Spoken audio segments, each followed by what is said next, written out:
everyone, welcome back with me, Suri Gracia Ratuhan Rasa.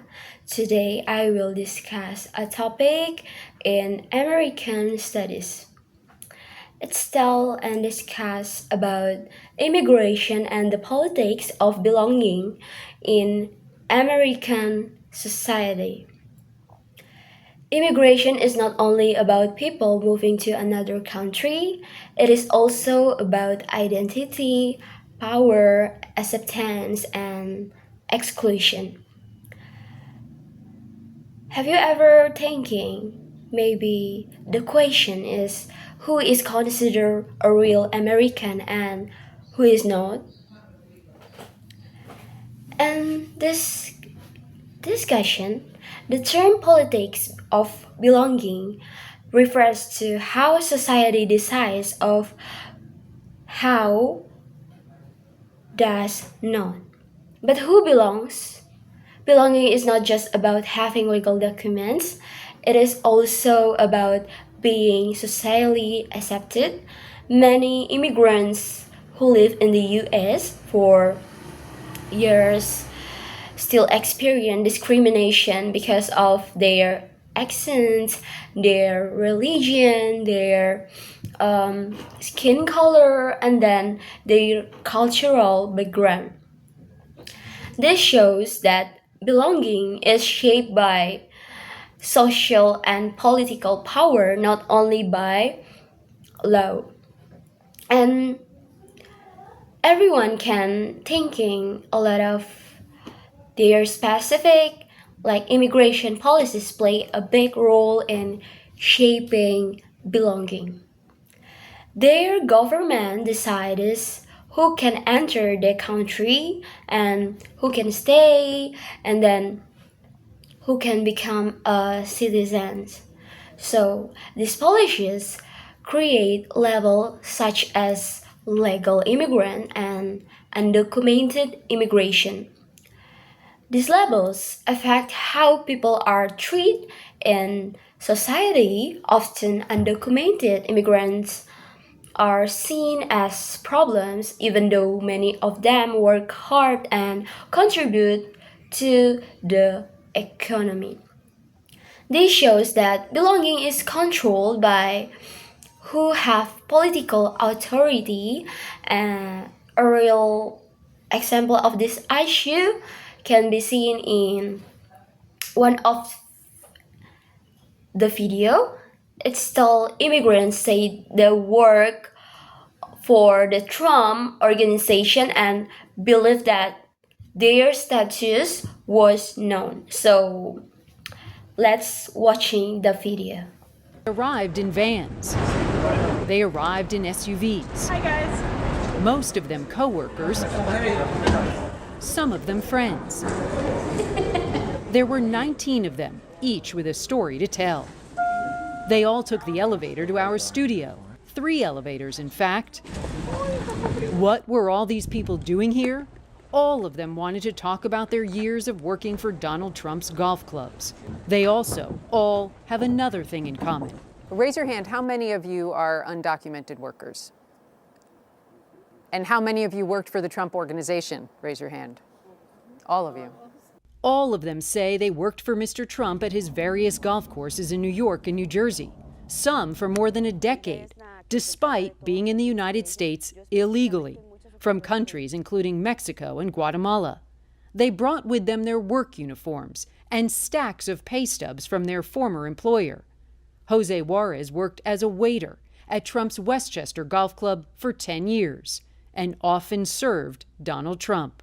He used to come and we serve him a Diet Coke out of the glass bottle into a plastic cup with ice. Do you think he knew where you were from? Yes, he knew I was from Mexico. You told him. Yes. Do you think the president knew that you were undocumented? I think so. This was an open secret. Lawyer Anibal Romero represents 38 undocumented workers, including this group, all of whom worked at Trump Properties. He says 11 of them were quietly fired in January from Trump's Westchester Club after the club did an audit in the midst of the government shutdown and the fight over the border wall. The rest of these workers quit given the toxic environment. Some of these employees were the most trusted employees of the Trump family. They've been working there for 10, 15 years. Some of my clients had, the keys to, for example, Eric Trump's house in Westchester, New York. Nearly all of these 19 undocumented workers told us they've met Donald Trump.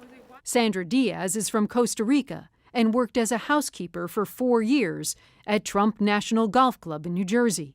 I work really close to him in his house. Always I with him, with Melania, with Ivanka. Always I stay inside the house with all the family. They know me. I have a kids. I have to go in. I have to take care all clothes, everything in this house. I have to care.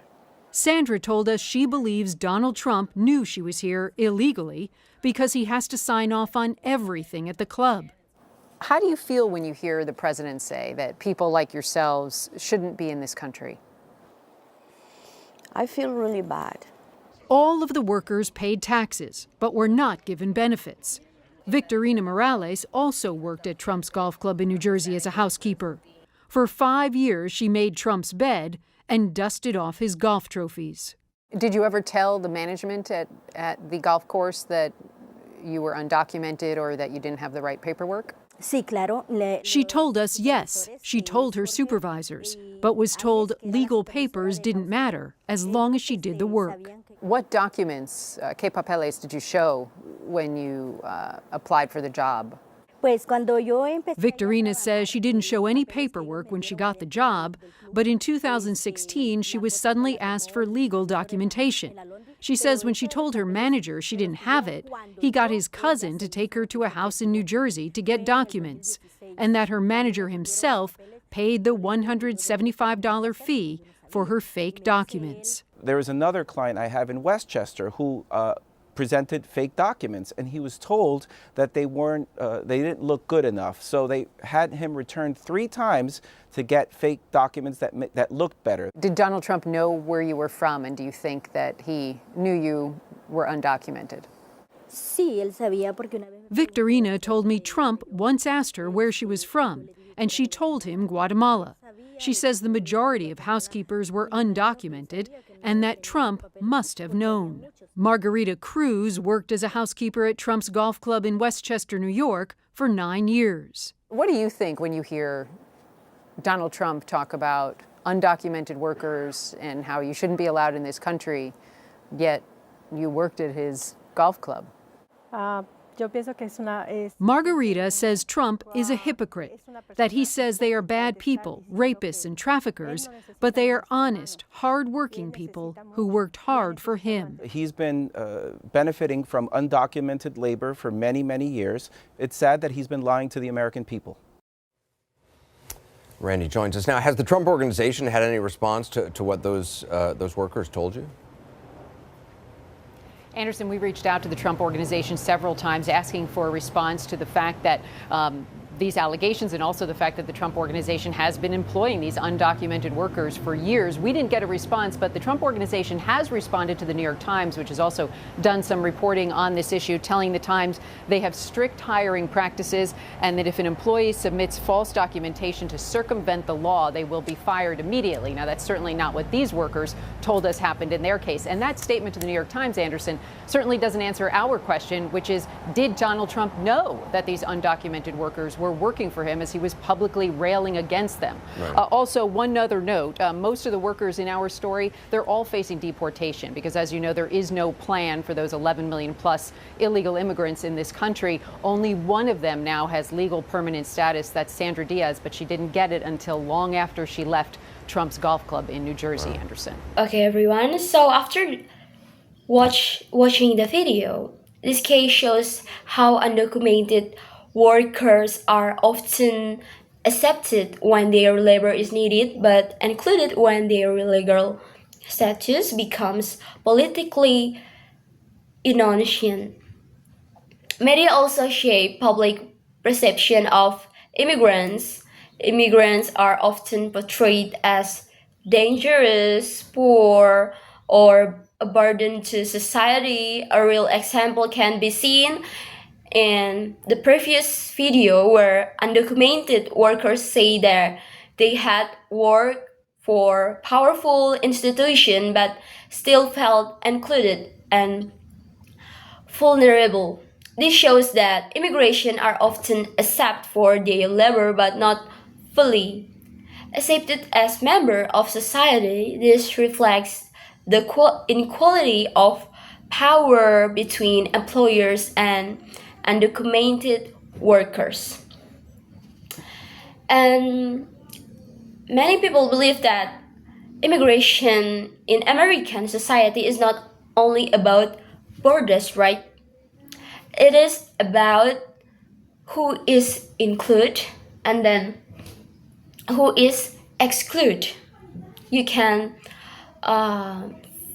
get two sentences, right? And then not only just two perspective, they also talk about who has the power to decide. In conclusion, the concept of the politics of belonging helps us understand that identity is socially constructed and influenced by politics, media, and culture. By studying this topic, we can better understand issues of diversity, equality, and justice not only in American but in multicultural societies around the world. I think that's all for me. Thank you for watching.